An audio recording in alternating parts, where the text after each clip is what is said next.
Hello, everyone, and warmly welcome you to day two of the Energized Empowered Professional Women Summit. I am so excited to see you all here. I'm so excited to be with you. We are live now on YouTube, on LinkedIn, and on Facebook, and the um, just amazing technology that we have now in order to go through all these different streams and to reach so many different people. I am so grateful.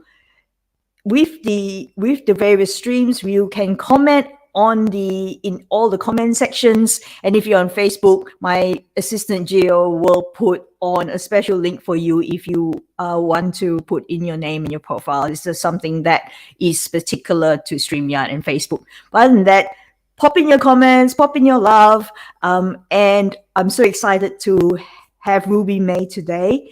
But more importantly, also that she is also part of our amazing community of women who over the next 5 days, or now 4 days, are here to all over the world. And we are here to help you leave behind exhaustion, frustration, and burnout to confidently take back your life with renewed energy and vitality. And we're going to do this by having real and raw conversations on how to identify, communicate, heal, and prevent burnout. And we have amazing bonuses from all these amazing experts as well to help you and to support you. So now let's start the summit. And this is the second day of the Energized Empowered Professional Women Summit. And I want to warmly welcome Ruby May to our scene. There she is. Oh, there she is, so beautiful. Thank you. Thank you so much for having me. Thank you, Ruby. I'm so excited about this interview, and I think this is incredible that we have this summit on the week that we have the full moon, and that's today. It is today, yes. And Ruby pointed that out to me, and we are talking about cycles. And I'm like, oh my God. So thank you, Ruby, for pointing that out. I was completely oblivious. And I came across Ruby's work when I attended the Embodiment Summit. They're a fantastic group of people. And her descriptions on the cycles blew my mind and how they helped in burnout. And especially for me, because of my burnout and I had so many different health problems. I had early menopause. And she sparked something in my mind, and I thought, no, I really have to ask her to speak at this summit. And so I reached out, and she said yes, and she's here. Thank you. Oh, and I would love to introduce Ruby and who she is. She's a culture creator and a devotee of the yin, and she midwives in a world which cyclical awareness is integrated into our personal and work lives. She regularly speaks, teaches, and consults internationally around the wisdom of cycles for our creativity and well-being, which is wow. And it's as an alternative to cycles, as an alternative to our linear, productivity-obsessed, and burnout-causing systems.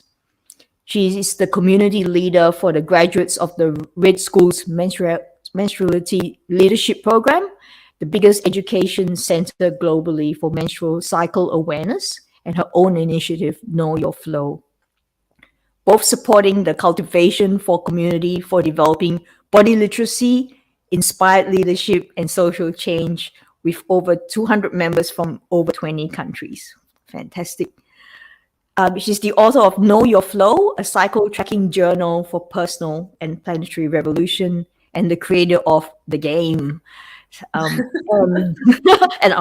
that's it's all that's on her list. Yeah, I know, it's so exciting. I was like, what? Wow. And I had to look it up, and it was awesome. Ruby currently lives in the creative cauldron of her adopted home, Berlin. But currently in Sicily. Currently in Sicily, and she is she's joining us in during her holidays. How beautiful is she? Oh wow. And Ruby, thank you so much again for joining us. Mhm. And I would love to start this off by asking you, how did you get into helping people in burnout and just relating that with cycles? Hmm. It's just absolutely fascinating. So a nerd around the topic of cycles, sometimes you call yourself. Yes, totally. I am a nerd when it comes to cycles. So yeah, my background over 10 years ago was working with sexuality, and I noticed, I was curious about, I wanted to understand the difference between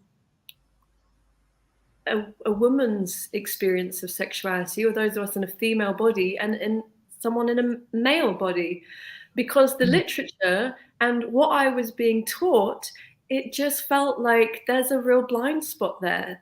There is a Mm, difference here between male bodies and female bodies, and maybe that's not only sexuality, maybe it's with lots of different things. And I became particularly interested in leadership. Like, I noticed, like, there are times where I'm leading where I feel really relaxed and comfortable in my own skin. And there are times where I feel like I'm sort of putting on a glove that's not mine. And does that have to do with being a woman? And it felt like an interesting option to explore that was studying the female body, and in particular the womb. Um, and why not start with my own womb? So I did, and I was very blessed to discover a school called the Red School. And if anyone is really interested in what we're going to be talking about, because we'll talk about cycles in general, but we'll also talk about the menstrual cycle. The Red School is like the mother. They have a wonderful wealth of wisdom and some great books and courses. I do as well, but I want to big up the Red School, which is like my lineage, you know. So yeah, I became sort of initiated by my own womb. And I say initiated because it just transformed how I experienced myself and how my energy actually is designed to run.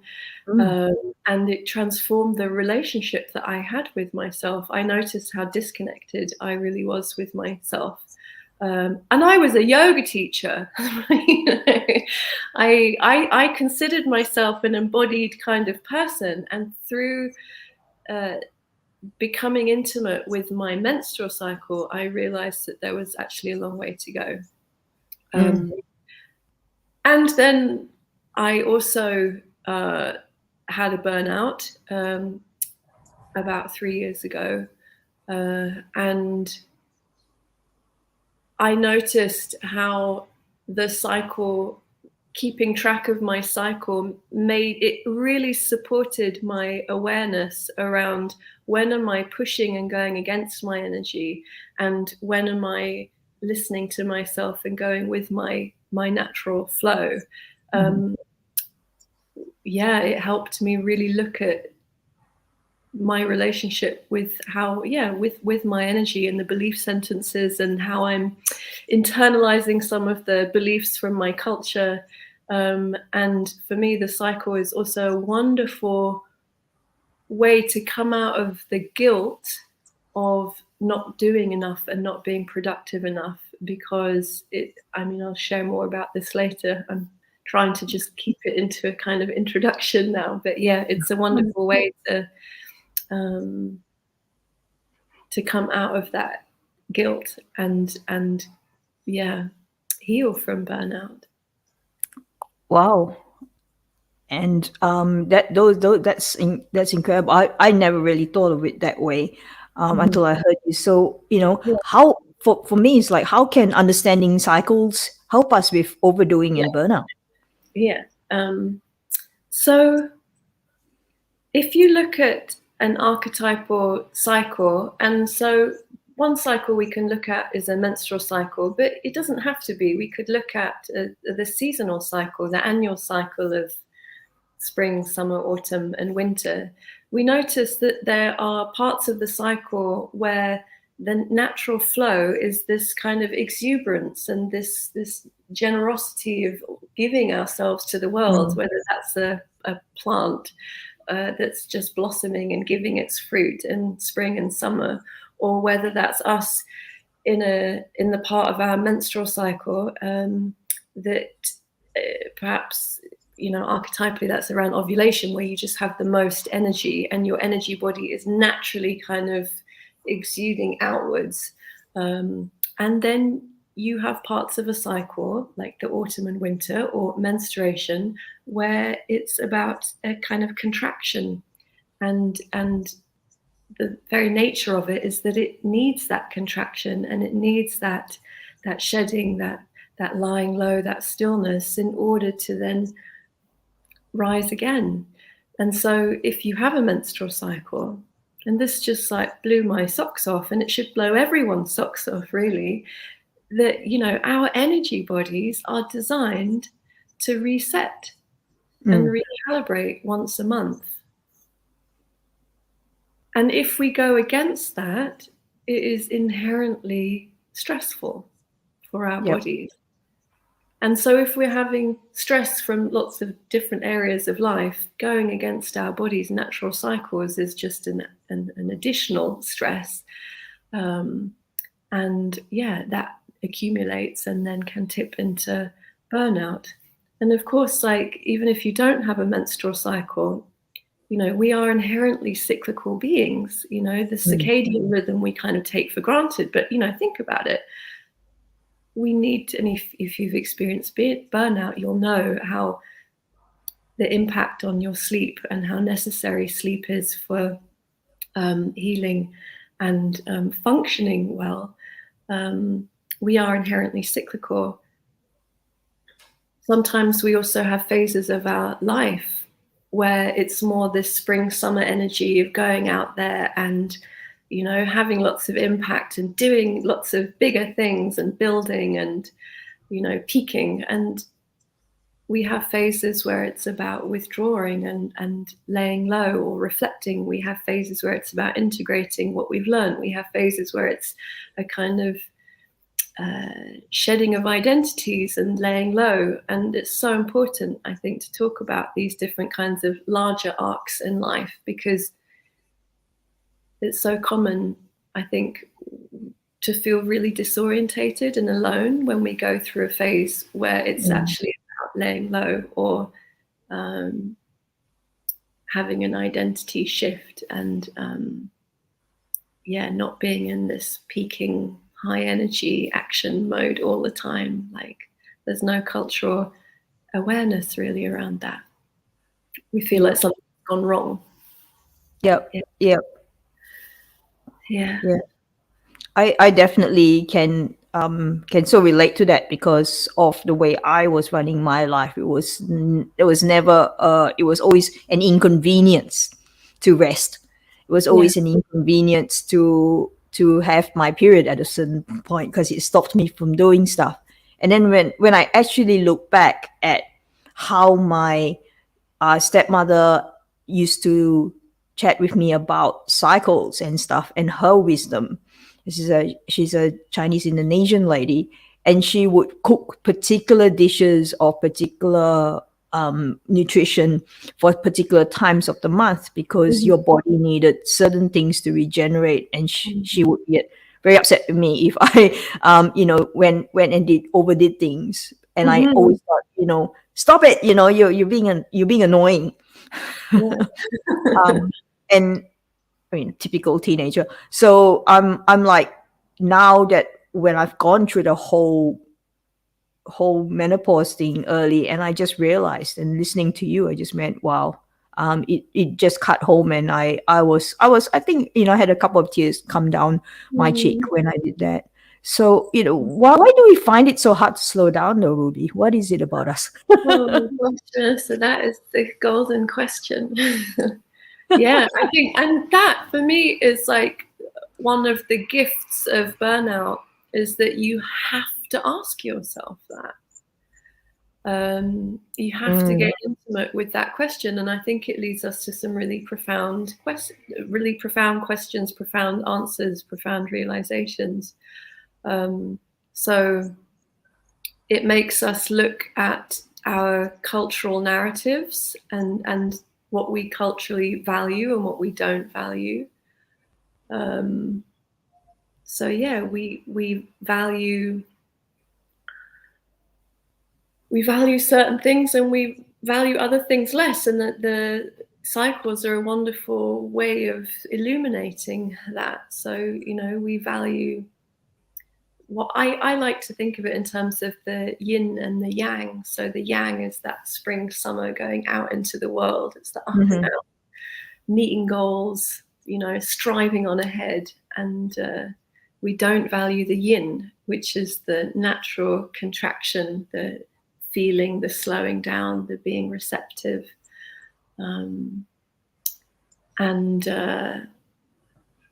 Then you can take it a level deeper and go, well, why are we so afraid, or why don't we value the yin? And yeah, I think that also has to do with our fear of death, that there's something around that slowing down and the letting go. It's like, yeah, we've somehow internalized the idea that the death is the end, and we forget that there, you know, when we slow down, when we die, when we, whatever it is, this peak of yin, there is something on the other side. Life continues. The earth is dependent on it. And there's something around humans' fear of death. I mean, this is like taking it lots and lots of layers. Yeah.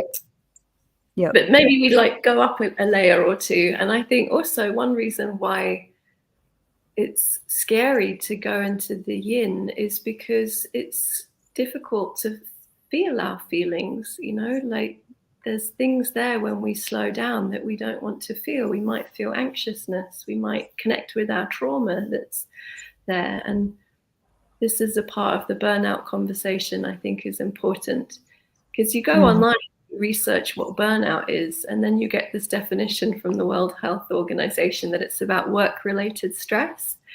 And I think that's quite a limited concept, really.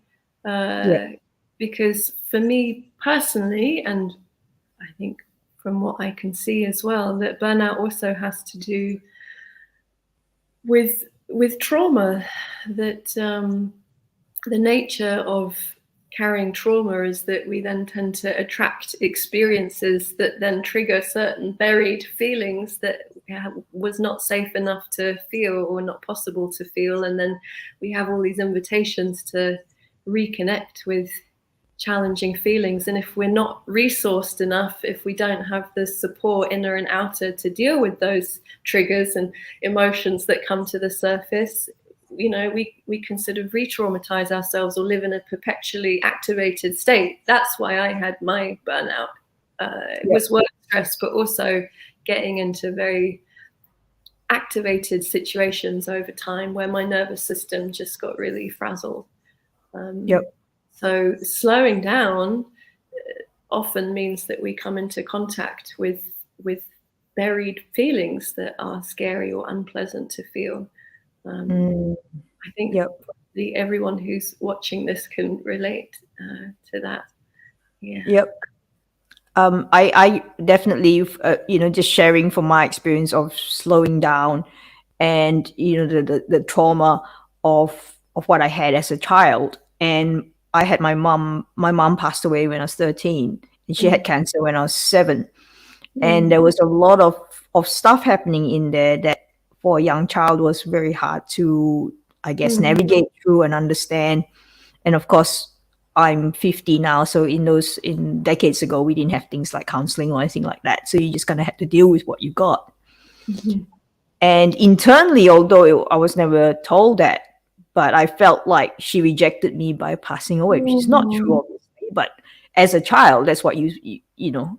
I guess that's what I had anyway. And to me, moving around and doing stuff all the time meant that I could get external validation and that people would actually accept me.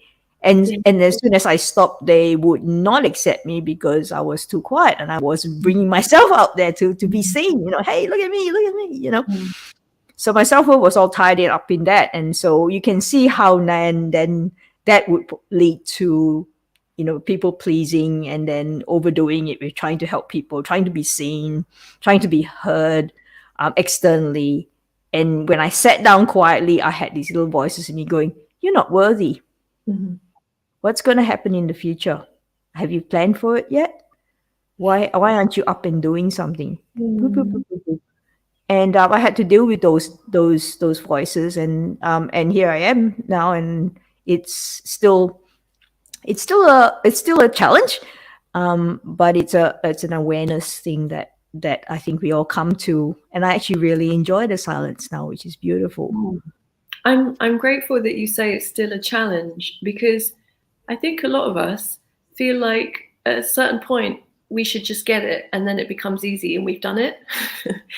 And like for me, I'm like a full-time practitioner of living cyclically. That's my goal, my dream, is to really live in sync with the natural rhythms of my body and the seasons, and I struggle, and it's my full-time commitment.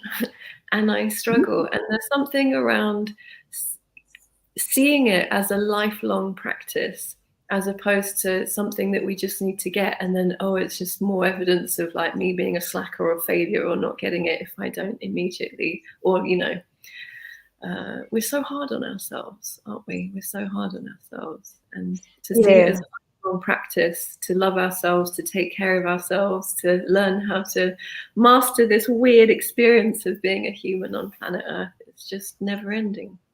No, it is, and I look at it now in a different context, where I am actually enjoying the journey and the challenge, to actually understand, oh, my body's feeling tired at the moment.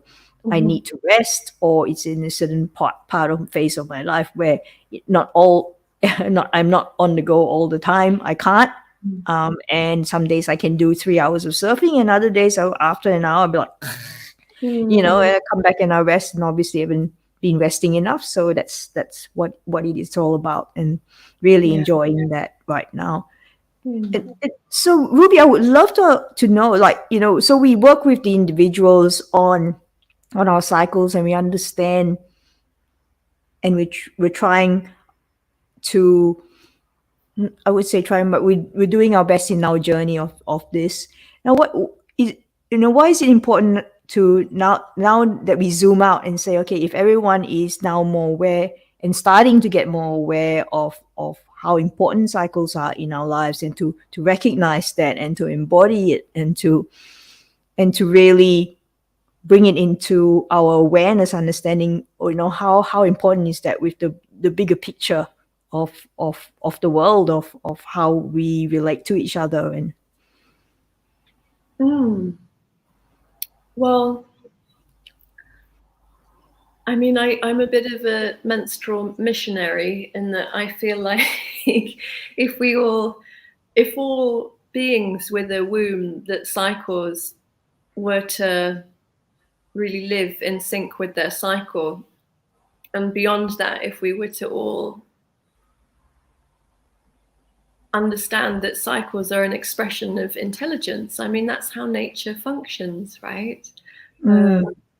That's how balance is created. I mean, that would have far-reaching, profound consequences for our planet, and it's such a worthwhile exploration, I think, to look at these different levels of me personally, and then the bigger picture. We think that those big bad oil companies doing those, terrible exploitative things with the earth. But what about how we're treating our own bodies? I mean, there's like a big mirror there, isn't there?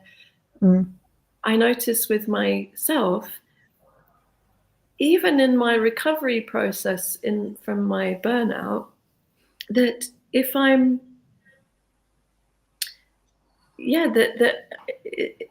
there's a tendency to rest so that we can be productive again. And then if I'm like restored a little bit, I'll immediately take that energy, and it's like I'm extracting it to like put it in something productive. And it was such a painful mirror that, like, I'm kind of exploiting and extracting my energy just as I, perceive is happening in the greater world, that the bad people, or the negative things in the world, that there's not so much distance as I would like to believe. Yep. And so I'm my inner activist is really engaged and excited in what happens when we start from the ground up and we look at that first relationship with how we treat our bodies and our energy. And that's, circling back to what I was saying before, the gifts of burnout and having to ask these really profound, deep questions. Yep. Where does my sense of self-worth come from? That, because ultimately I think it's our relationship with our own sense of preciousness that makes us feel we're worthy of being treated with the utmost respect and sensitivity, that we come out of these exploitative patterns with ourselves. Yep. Yeah, and I think the ripples of that are profound. They are, and it's just like starting with ourselves to care for ourselves first, and then as we put before, where we feel our cups are just overflowing, that we looked after ourselves. Only when it's overflowing, then it overflows to everyone else around us. And I think that was a beautiful analogy. And I think it might be Lisa who said that. I can't remember, but it was someone in the summit said that, and that was absolutely spot on, I think. We have actually a question that would be really great to slot in now. So Angelica's asked, could you comment on women that struggle a lot during their period with headaches, cramps, and the like? Could this be a result of resisting the cycles? Yeah. So I can't, it's not a black or white answer, but, it was also framed as, could it be? Yes, it could be. But what that brings to mind that feels important to say is that culturally we've normalized struggling during our menstrual cycle, whether that's during our bleed or, premenstrual stress, tension, syndrome. There's an awful lot of challenge associated with having a womb, not to mention endometriosis and polycystic ovary syndrome. And, these are large numbers of people who suffer from these conditions. And most people have experienced pain during their menstruation or challenging symptoms just before. Why is that? I mean, have we just been designed by evolution to just have, all these complications, or what is going on? And I think it's symptomatic of a few different things. And one is, yes, if we're so living against our deepest nature, which is that our energy changes depending on what day we're on in our cycle. And that's the beauty of practicing cycle awareness, is really noticing how each day has a different flavor, where you have access to different qualities, different skills, different, you have different tendencies. You have days where your energy is more coming up and out, days where it's contracting, days where your brain functions differently. So yes, going against that, I think, can give us difficult symptoms. And I know plenty of people, myself included, where once we start living more attuned to our menstrual cycle, the symptoms start clearing up. If you rest during your bleed, you have no pain or less pain. But then there's all the other factors like lifestyle and diet. That if we're eating foods that are inflammatory, if we have a food sensitivity, then that has a massive impact as well on some of the symptoms. But yeah, and yeah, I everyone has a different physiology and different genetics around all of this, but these are just things that we have to be aware of and then cultivate within ourselves. I think that that if we start caring for ourselves more, we'll be more, probably less judging of where we're at that particular point in time. And once we're less judging, I feel like, personally anyway, because I had a lot of gut problems and cramps and stuff like that. But once I stopped judging it, I ended up then having less of it and less often, because I wasn't put in a state of of fear and flight and fright sort of scenario where I was continuously judging myself. So my whole nervous system wasn't as wired, judging myself as it normally would be, and I found that helped to reduce the some of the symptoms that I had, and also gave me a lot more energy to care for myself better, like eat better and set boundaries and say, no, I'm not doing that. Sorry. Yeah. As you speak, I'm reminded of how we've also culturally normalized this very top-down relationship with ourselves, and that we use our will to say, you know, we demand our bodies to function in a certain way, in order to meet our expectations or society's expectations. It's very kind of authoritarian, like looking down at ourselves and bossing ourselves around, making ourselves function in certain ways. And for me, the gift of burnout was I was forced into asking whether there must be another way, a way where I can meet myself with more tenderness and humility. Basically, it forces you into humility, saying, okay, I need to listen to my body, I need to be guided, I need to be in a friendship and allyship rather than, coercing myself or letting myself be coerced from the outside. Wow. Thank you. Thank you for the question, Angelica. That's brought up a few things that we needed to talk about and to bring to the fore.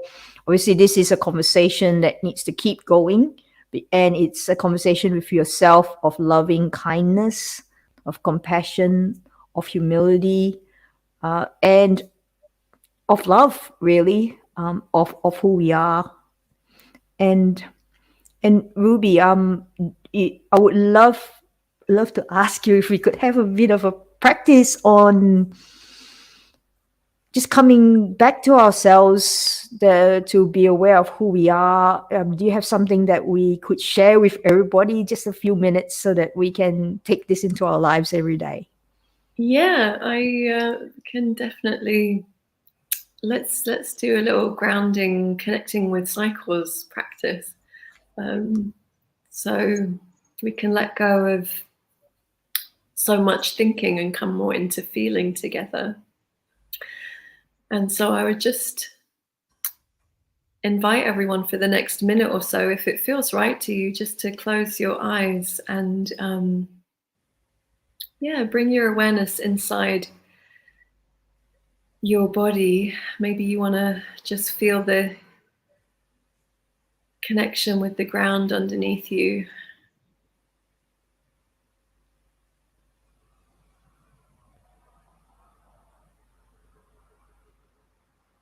You can feel your heart beating in your chest, which is also a kind of constant oscillating and cycling.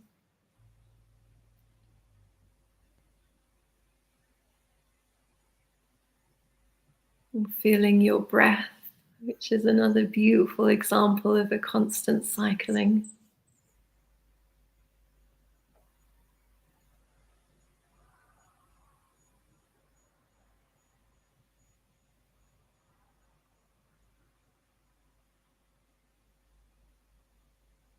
And we can just take these next moments to connect with the miracle of life that is you, and all the different cycles that you are embedded in, from a micro level, with the way that your body is functioning, your heart, your breath, your pupils dilating, contracting.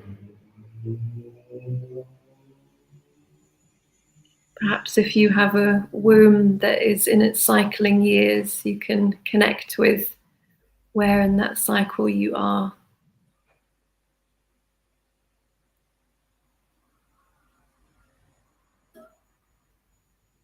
Maybe that's accessible, maybe not. Just taking a moment to notice.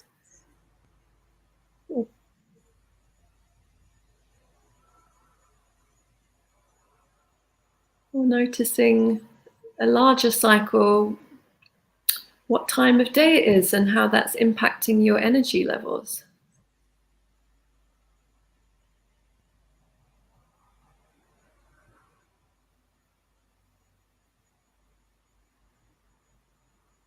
Or beyond that, maybe a curiosity about how the full moon might be impacting you. Do you have an inkling around that?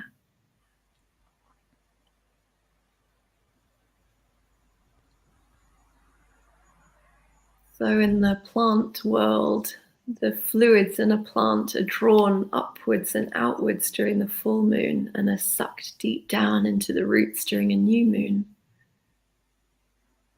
And of course, your body is full of water and fluid, so the moon must be impacting us.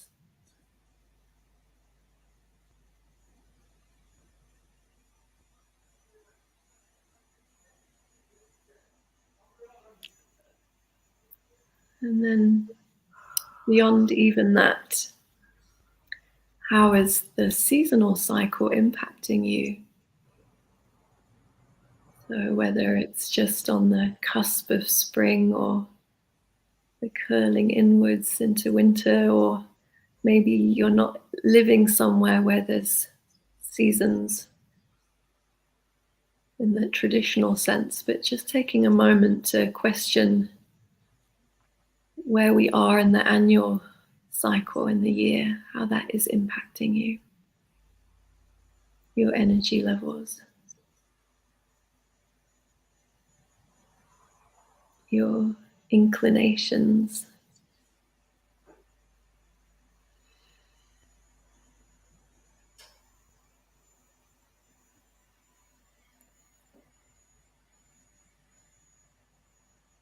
And beyond that, just getting a feel for your reality as the sum of all these different cycles that we're embedded in, and to just take a couple of breaths these next moments to see if you can really just say yes, to give yourself full permission to have the experience that you're having.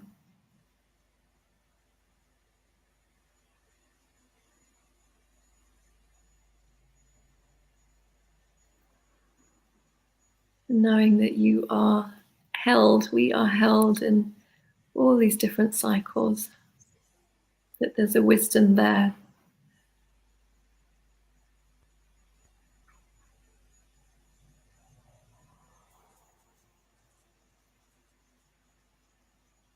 And that knowing that there are also times that nature offers us to really let go, to rest. Can that give a comfort? Knowing that the world, is organized that way. There's an intelligence in that. Can we relax into that?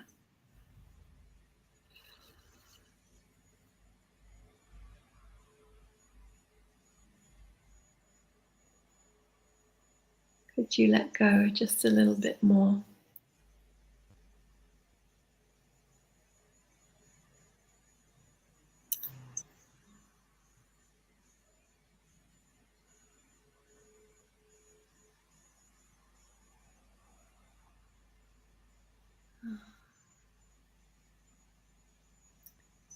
And then maybe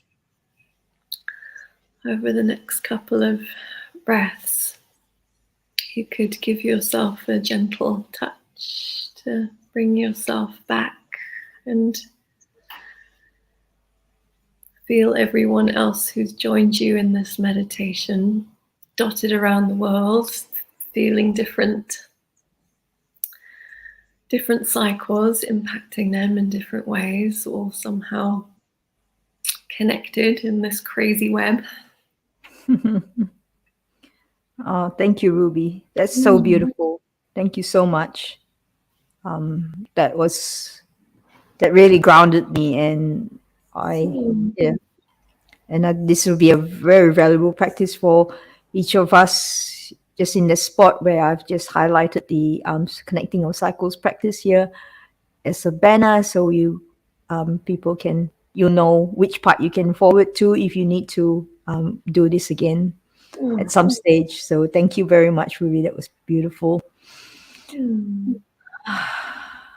And you've provided a beautiful bonus for everybody as well, to help with their to help in this, in life and in this summit. I've just gone like, I'm just going, oh, I'm so relaxed. It's just, I don't know, there we go. Yeah. Yes. So shall I explain a little bit? Yes, if you could, that would be great. Thank you. Yeah. So, I mean, this is for anyone who has a menstrual cycle and who's interested in learning how to befriend your cycle, and not only to stop seeing it as a hindrance, but to really use it as an ally, as a guide. And there's just so much territory that we haven't explored here because we haven't had enough time. But I just love to encourage anyone who has a menstrual cycle to get curious about it. It's something that we have just we haven't had at the forefront of the conversation in terms of possible guides and power sources. But your menstrual cycle can be a massive asset and guide. So basically, the practice is to start tracking your cycle, and all that means is that you get a chart. You can use your phone and an app, but there's something beautiful about doing it analog and having it in front of you. And so this resource, if you follow this link, is a chart where you can write down a day, each day, a word or two about how you're feeling. And at first you might think, well, how do I know that's related to my cycle? I mean, how I'm feeling is just, I'm being bombarded by different stimuli every day, and I don't know how I'm feeling related to my cycle. If you start this practice, after a while, you will start seeing how different days are different depending on your hormones. And the amazing thing is, once you've done it for a couple of months, you can look back and see the patterns that are emerging. You can then see where you have the most energy, where you struggle, where you might feel the most adventurous, or the most like staying at home, or the most anxious, or the most sociable. And then you can start, making use of your observations and learning how to go with your flow rather than against it. So yeah. I love it. It's almost like it's being a scientist, really. So it kind of Yes. and writing down your observations and going, okay, this is just one pass. We need, three. We need 3 biological replicates. Sorry, I'm just going. You need your data, yeah. But just to add on, because this is kind of exclusive to people who do have a menstrual cycle. If you have an irregular cycle, you can still, it's still a very worthwhile endeavor to chart your cycle.